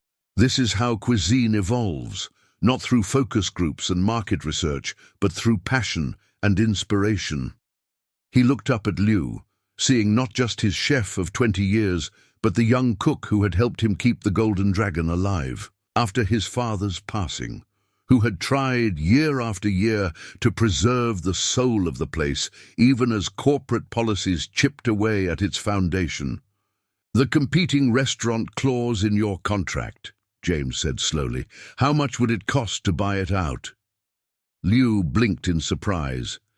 About 3 months' salary. But why?" "Because I want to invest in your new restaurant." The statement landed like a thunderbolt in the kitchen. Patricia actually dropped her tablet, while Marcus made a strangled sound of protest. The kitchen staff exchanged wide-eyed looks, and Tommy let out a low whistle from his position by the door. "But more than that," James continued, his voice growing stronger with conviction, "I want to learn from it. I want to remember what the Golden Dragon was meant to be." He turned to his corporate team. "Cancel the standardization rollout, all of it. Each location goes back to local sourcing, local management, local heart." "Sir," Marcus protested, "the efficiency losses alone would be worth it," James cut him off. "Because we're not just losing efficiency, we're losing our soul. And that costs more than any spreadsheet can measure." Liu stared at James for a long moment, decades of shared history hanging between them. Finally he spoke, his voice heavy with emotion. "You really mean it? Going back to the old ways, after everything you've built?" Not going back, James corrected, removing the cheap polo shirt to reveal a white t-shirt underneath. Moving, forward, but with our soul intact. Dad never wanted us to stay small because he feared growth. He wanted us to stay true because he understood what made us special. The kitchen staff had drawn closer, their usual positions forgotten as they witnessed this transformation. Even the line cooks, usually focused solely on their stations, were watching intently as their CEO shed not just his disguise, but years of corporate armor. "First," James said, picking up Liu's resignation letter, "this is rejected. Not because I want to stop you from opening your restaurant, but because the Golden Dragon needs you, both of us, together." He tore the letter in half, letting the pieces fall to the floor. "You'll be executive chef of culture and tradition, a new position, effective immediately." "That's not in our corporate structure," Patricia interjected, weakly. "Neither was my father's habit of reading bedtime stories to the dishwasher's kids during their parents' shifts," James replied, "but it made us who we were." He turned back to Liu. "Your new restaurant will be a partner, not a competitor, a reminder of our roots, a place to train our chefs in the old ways." Liu's eyes were glistening. "And the Golden Dragon locations will each become unique again." James moved to the digital display board and switched it off. "No more standardized menus. Each restaurant will reflect its community, its ingredients, its stories." He faced his corporate team. "We'll create guidelines, not rules, principles, not procedures." "But the consistency," Marcus started, "will come from here," James interrupted, touching his heart. "Not from a manual. The only consistency that matters is the consistency of care, of passion, of love for what we do." He walked to the shrine in Liu's office, picking up the incense holder. "Every morning, when you light the incense and read from Dad's journal, I want you to train someone new. Pass on not just the recipes, but the stories, the reasons, the soul." Sarah raised her hand tentatively. "What about the corporate recipes, the pre-made sauces?" "Optional," James declared. "Each kitchen will decide what to make from scratch and what to source. But they'll decide based on quality and tradition, not just efficiency." He smiled slightly. "Though I have a feeling Chef Liu will have some strong opinions about which sauces should never come from a package." The kitchen had come alive with murmurs of excitement. James could see hope dawning in the eyes of his staff. Hope that had been slowly dying under the weight of corporate standardization. "Starting tonight," he continued, "we're bringing back the old specials board. Chef, what's fresh in the walk-in? What stories can we tell through our food?" Liu's face broke into a genuine smile, the first James had seen in years. "The fish market had excellent sea bass this morning. Your father used to steam it with ginger and scallions, served with a sauce he learned from his mother." Perfect." James turned to the corporate team. "Document this if you need to, but understand, this is the Golden Dragon's new direction. Every location will have its own soul, its own story, its own connection to its community." "And your investors?" Patricia asked. "The board will learn what my father always knew, that true value isn't just measured in dollars. Our profits might dip initially, but our worth." He gestured around the kitchen at the eager faces of his staff. "That will soar." Liu stepped forward, placing a hand on James's shoulder. "Your father would be proud," he said softly in Mandarin. "Not because you're changing everything back, but because you're finally seeing with your heart again." The dining room had grown hushed, word of the kitchen drama spreading among the customers. James emerged from the kitchen, Liu at his side, still in his server's clothes, but standing with renewed purpose. The corporate audit team trailed behind them, their tablets lowered, seeming unsure of their role in this transformed reality. "Ladies and gentlemen," James announced, his voice carrying across the restaurant, "I owe you an apology, not just to those here tonight, but to every guest who has walked through these doors in recent years. We've been serving you efficiency instead of excellence, consistency instead of character." He moved to the center of the dining room, where the original Golden Dragon sign hung, a piece of artwork his father had commissioned from a local artist. 25 years ago, my father opened this restaurant with a simple dream: to create a place where food told stories, where meals became memories, where strangers became family. The elderly couple who had witnessed the kitchen scene nodded in understanding. The woman wiped tears from her eyes as James continued. "Along the way, I lost sight of that dream. I saw success in spreadsheets rather than smiles, in profits rather than people." He gestured to Liu, who stood tall in his slightly sauce-stained chef's whites. "But thanks to the courage and dedication of our chef Liu, who never forgot what the Golden Dragon was meant to be, we're finding our way back." Liu stepped forward, switching seamlessly between English and Mandarin as he addressed the crowd. "Starting tonight, we're bringing back the old specials board. No more corporate recipes, no more standardized portions. We're cooking from the heart again, the way old Chen taught us." A ripple of excitement moved through the dining room. Several longtime customers began applauding, recognizing the significance of this change. James saw tears in the eyes of his veteran staff members as they realized what this meant. "But more than that," James continued, "we're bringing back the soul of the Golden Dragon. Every location will be free to create its own identity, to serve its community in its own way. We're not just a chain restaurant anymore. We're a family of restaurants, each with its own story to tell." He moved to the wall of photographs, touching the image of his father on opening day. "Dad used to say that a restaurant was like a garden. It needed room to grow wild sometimes, to develop its own character. I tried to turn it into a factory farm, everything neat and uniform. But gardens don't thrive under such strict control." Sarah stepped forward, still holding her order pad. "Does this mean we can tell customers about the special meanings behind dishes again? Share the stories like we used to?" "Not only can you," James smiled, "but you must. Every dish should come with its history, its purpose, its place in our tradition." He turned to the corporate team. "Document that in your reports. The Golden Dragon's new service standard is authenticity, not uniformity." The elderly customer who had spoken in the kitchen stood up, his voice wavering with emotion. 20 years we've been coming here. Watched it change from a family place to, well, something less personal. Will you bring back the festival celebrations, the special menus for regular customers?" "All of it," Liu answered before James could speak.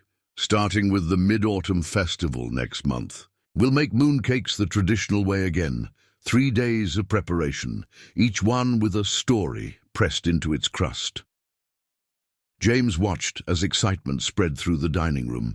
He saw long-time customers explaining to newer ones what the Golden Dragon used to be like, saw his staff standing straighter with renewed pride in their work. Even the corporate audit team had stopped taking notes, caught up in the emotional energy of the moment. "One more thing," James announced, removing his name tag. "No more hiding behind corporate policies or standardized procedures. From now on, I'll be here regularly, not as CEO, but as my father's son, learning again what he tried to teach me all those years ago." He turned to Liu, switching to Mandarin. "Will you help me remember, help me teach others what the Golden Dragon really means?" Liu's response was to pull James into a tight embrace, a gesture that would have been unthinkable hours ago between CEO and chef, but felt perfectly natural between two men who had grown up in this kitchen, who shared a vision of what it could be again.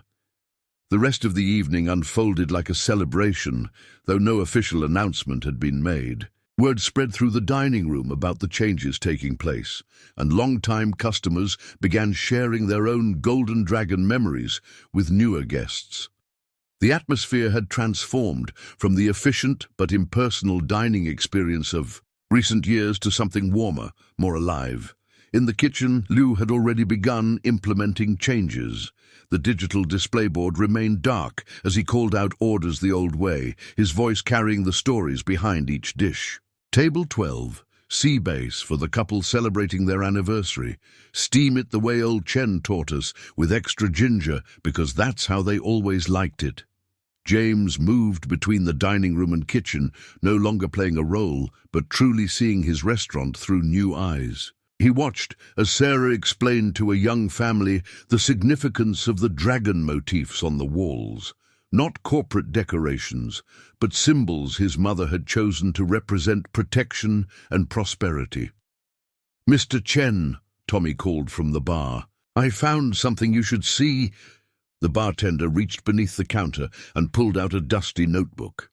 "Your father's drink recipes. We were supposed to destroy these when the corporate cocktail menu was implemented, but—" He shrugged. "I couldn't do it." James opened the notebook carefully, recognizing his father's handwriting again. Each cocktail recipe came with notes about its creation, who it was designed for, what inspired it, how to adjust it for different occasions. "The Golden Pearl," he read aloud. "Created for Mrs. Lin's retirement party, inspired by her stories of Shanghai in the 1940s. "That's my mother," a voice said. James looked up to see a middle-aged woman at the bar, her eyes bright with tears. "Dad brought her here every week after she retired. Mr. Chen, your father, would make that drink specially for her. She said it tasted like memories." The corporate audit team had gathered their things, preparing to leave. Patricia approached James hesitantly. "Sir, what should we put in our report?" "This isn't exactly a standard procedure." James smiled, gesturing around the now buzzing restaurant. "Report this. The Golden Dragon is returning to its roots, but growing new branches. Each location will have its own character, its own connection to its community. Success will be measured not just in profits, but in stories shared, traditions preserved, memories created." Marcus frowned at his tablet. "But the metrics.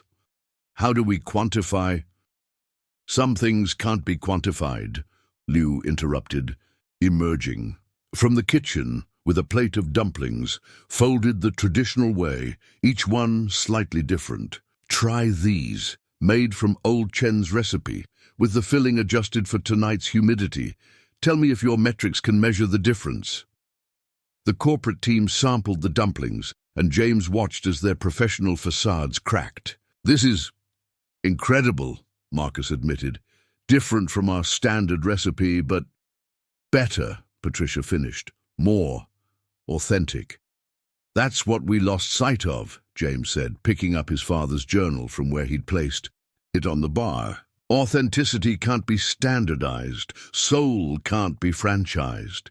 Each Golden Dragon location needs to find its own way to honor our traditions while creating new ones." He opened the journal to its final pages, where his father had written his last wishes for the restaurant. "Listen to this. A restaurant is not just a business. It's a story being written every day by every person who walks through its doors. The measure of its success is not in its profits, but in the memories it creates, the traditions it preserves, the love it shares through food." The evening service was winding down, but nobody seemed eager to leave.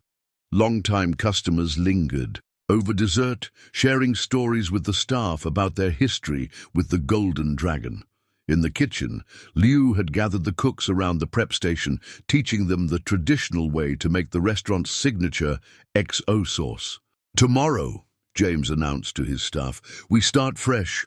No more corporate manuals, no more standardized procedures. We'll keep what works, but we're bringing back the heart of the Golden Dragon. Each of you has a story, a connection to this place. Those stories are now part of our menu, our service, our soul. 3 months later, the morning sun filtered through the Golden Dragon's stained glass windows, casting familiar, dragon-shaped shadows across the dining room. James stood at his father's old prep station, now restored to its original wooden surface, carefully folding dumplings alongside Liu. The kitchen hummed with pre-service preparation, but it was a different energy now, more creative, more alive. "Your pleats are still uneven," Liu commented with a smile, inspecting James's work. "Just like when you were 16, but," he added, noting James's crestfallen expression, "they have character. Your father always said imperfection was the signature of authenticity."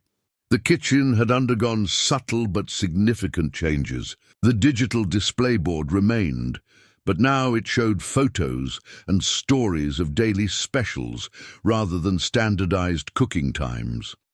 The walk-in refrigerator was filled with fresh, locally sourced ingredients instead of pre-portioned corporate supplies. Most importantly, the shrine to Old Chen had been expanded, now occupying a place of honor where all could see it. Sarah entered through the back door, carrying bags of fresh herbs from the small garden they'd started behind the restaurant. "The basil's coming in beautifully," she reported, and Mrs. Zhang's daughter dropped off some special mushrooms from their family farm. She said they're perfect for that soup her mother used to love. James nodded, remembering how they'd reconnected with their old suppliers and customers over the past months. The changes hadn't been easy. Some corporate board members had initially resisted, and there had been logistics to figure out. But the results were undeniable. "Latest numbers came in," Tommy called from the office, waving a report. "Customer satisfaction is at an all-time high. Revenue dipped initially but has climbed back up. More importantly," he grinned, "we've had 6 wedding proposals in the past month. People are making memories here again." The other Golden Dragon locations were undergoing their own transformations. Each restaurant had been encouraged to develop its own identity while maintaining the core values that Old Chen had established. Some focused on regional specialties, others on fusion innovations, but all had rediscovered their souls. Liu's new restaurant, Golden Pearl, had opened 2 blocks away. Rather than competing, the 2 establishments complemented each other. The Golden Dragon maintaining its family-style tradition, while Golden Pearl explored new culinary frontiers. They even shared special events, with Liu splitting his time between both kitchens, training a new generation of chefs in both traditional techniques and innovative approaches. "Morning briefing," Sarah called out, and the staff gathered in the kitchen rather than the break room, another change that reflected their more integrated approach. As James looked around at the assembled team, he saw not employees but family, each person contributing their own chapter to the Golden Dragon's ongoing story. "Today's special events," Sarah began, consulting her tablet, now used for notes rather than corporate checklists. "The Chen family reunion is at 6. They're celebrating their grandmother's 90th birthday. She specifically requested Dad's traditional longevity noodles. We'll make them the proper way," Liu confirmed. 3 hours of preparation, hand-pulled noodles, the sauce simmered exactly as Old Chen taught us. He turned to the younger cooks. "Who wants to learn the technique?" Several hands shot up eagerly. This too was new. The kitchen had become a place of learning again, where techniques and traditions were passed down alongside the stories that gave them meaning. "Also," Sarah continued, "the wedding party from last month is coming back for their first anniversary dinner. They want to recreate their proposal meal." She smiled at James. "They asked if you could tell them the story again about how your parents met here." James nodded, remembering how his father had turned that story into a special menu, each dish representing a different moment in his parents' courtship. It was exactly the kind of personal touch they were becoming known for again. The morning sun climbed higher, warming the kitchen as final preparations for the day began. James watched his staff work, each person moving with purpose and pride. The corporate audit team still came, but their reports now focused on different metrics: customer stories collected, traditions preserved, memories created. As lunch service began, James found himself at the host stand, greeting guests personally, just as his father used to do. The familiar faces of regular customers mixed with new ones, each person adding their own thread to the Golden Dragon's tapestry. The restaurant had come alive again, with the buzz of conversation, laughter, and the sharing of stories. The transformation was evident in every corner. The walls, once decorated with corporate-approved art, now displayed a rotating gallery of local photographers and artists. The menu, while still elegant, included handwritten notes about the history and significance of each dish. Even the staff uniforms had been personalized, allowing each person to add their own touches while maintaining a professional appearance. Mr. Chen, a young server named Mike, approached, excitement in his eyes. "Chef Liu just taught me your father's technique for egg drop soup. The way he controls the temperature, the specific stirring pattern, it's like watching an artist at work." James smiled, remembering his own lessons in that same technique. "Did he tell you the story behind it? About the time my father spent a week perfecting the recipe for a homesick customer?" "He did, and now I understand why we can't just follow a standardized recipe. Each batch needs to be adjusted, felt, understood." Mike's enthusiasm was infectious. "It's not just soup, it's history in a bowl." The corporate offices had undergone their own evolution. The standardization department had been replaced by a cultural preservation team, focused on documenting and sharing the unique stories and techniques of each location. Training manuals now included sections on the importance of personal connection and the art of adapting traditional recipes. Lou emerged from the kitchen, carrying a special dish, the sea bass that had become symbolic of their return to tradition. "For table 12, he announced, "the couple's celebrating their 50th anniversary. I made it the way your father did for their 25th. James watched as the elderly couple received their dish, tears in their eyes, as Liu explained how he'd remembered their preference for extra ginger, the specific way the sauce had been balanced to their taste. This was what the Golden Dragon was meant to be, not just a restaurant, but a keeper of memories. Sarah appeared at his side, her order pad replaced with a small notebook similar to his father's journal. "The Chen family just called to add more guests to tonight's celebration. Apparently, word got out about us making old Chen's longevity noodles, and relatives are flying in from Taiwan." "Then we'll make more," James replied simply. "And we'll document everything, the recipe, the techniques, the stories. These traditions shouldn't die with us." The lunch rush peaked, but the atmosphere remained relaxed, purposeful. James moved through the dining room, stopping at tables to share stories, listen to memories, create connections. He overheard snippets of conversation that confirmed they were on the right path. "This tastes just like my grandmother used to make. Remember when they used to do the festival celebrations? I can't believe they brought back the old recipes." In the kitchen, Liu had gathered the staff for a quick lesson between services. He was demonstrating the art of wok hei, the elusive breath of the wok that gave Chinese cuisine its distinctive flavor. The younger cooks watched in awe as he explained not just the technique, but the philosophy behind it. "You must listen to the wok," Liu instructed, the flames dancing beneath the seasoned metal. "Feel its rhythm, understand its nature. This is what old Chen taught me. Cooking is not just about following recipes, it's about building relationships with your ingredients, your tools, your customers." James joined the group, adding his own memories of learning these lessons. From his father, the kitchen had become a classroom again, a place where culinary heritage was preserved and passed on. Each dish that left the kitchen carried not just flavors, but stories, traditions, love.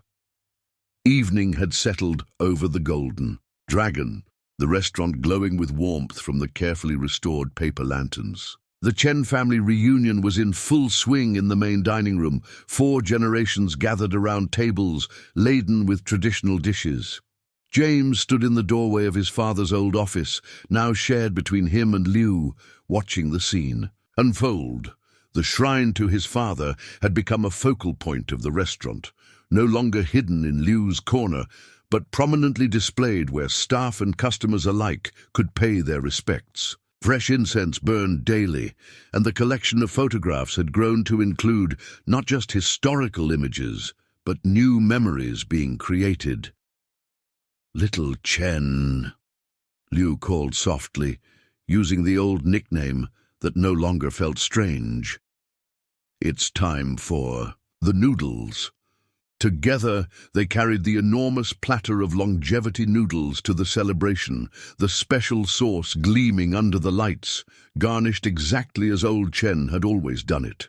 The entire restaurant fell silent as James addressed the gathered family. 25 years ago, my father served these same noodles at my grandmother's birthday. He told me then that a recipe was more than instructions. It was a bridge between generations, a way of keeping our heritage alive. Liu stepped forward, continuing the story. "Old Chen taught me that every dish we serve is a promise to honor our traditions while creating new ones. These noodles carry the wisdom of our ancestors and the hope for our future." The elderly grandmother, tears in her eyes, took the first bite. Her smile of recognition, of memory, of connection, said more than words ever could. Around her, family members began sharing stories of meals shared in this very room, of celebrations marked by old Chen's cooking, of traditions being passed down to the youngest generation. James moved through the restaurant, seeing how each table told its own story. The young couple who had gotten engaged here 3 months ago, returning for a quiet dinner. The business partners who had closed their first deal over dim sum 20 years earlier, now bringing their own children. Each guest was not just a customer, but part of the Golden Dragon's extended family. In the kitchen, the next generation of chefs was already at work. Mike, the young server who had learned the egg drop soup technique, was now teaching it to a new hire, sharing not just the method, but the story behind it. Sarah had started a digital archive of the Golden Dragon's history, recording the memories of long-time customers and staff. Tommy appeared at James's side, holding a familiar metal container, the one that had held his father's original recipe cards. "Found something else," he said, pulling out a sealed envelope. "Your father left this, said it should be opened when the Golden Dragon found its way home." With trembling hands, James opened the letter, Liu looking over his shoulder. His father's handwriting was shakier than in the journal. This must have been written near the end. "My son, if you're reading this, you've remembered what I tried to teach you, that success isn't measured in gold, but in the golden moments we create for others." The Golden Dragon was never meant to be just a restaurant. It was meant to be a bridge between past and future. A place where stories are shared, where traditions live on, where family extends beyond blood. Liu understands this. He always has. Together, you two can preserve not just recipes, but the soul of what we built. Remember, every dish tells a story, every meal creates a memory, every guest becomes family. I'm proud of the businessman you've become, but I will be prouder still when you become the keeper of traditions I know you can be. The Golden Dragon's true strength lies not in its profits, but in its heart. With love and hope, Dad. James looked up from the letter to see the restaurant transformed, not by corporate mandates or efficiency protocols, but by the return of its soul. The sounds of laughter and conversation filled the air, the aroma of properly prepared dishes wafted from The kitchen, and everywhere he looked, he saw connections being forged, memories being made. "We found our way back," Lou said softly, watching as another family celebrated their own special moment. "No," James corrected, tucking his father's letter carefully into the journal that now never left his side. "We found our way forward, carrying the best of our past with us." The golden dragon glowed with renewed purpose. Each dish served not just with skill, but with love. Each guest welcomed, not as a customer, but as family. In the shrine, Old Chen's photograph seemed to smile, watching over a legacy not just preserved, but reborn. End.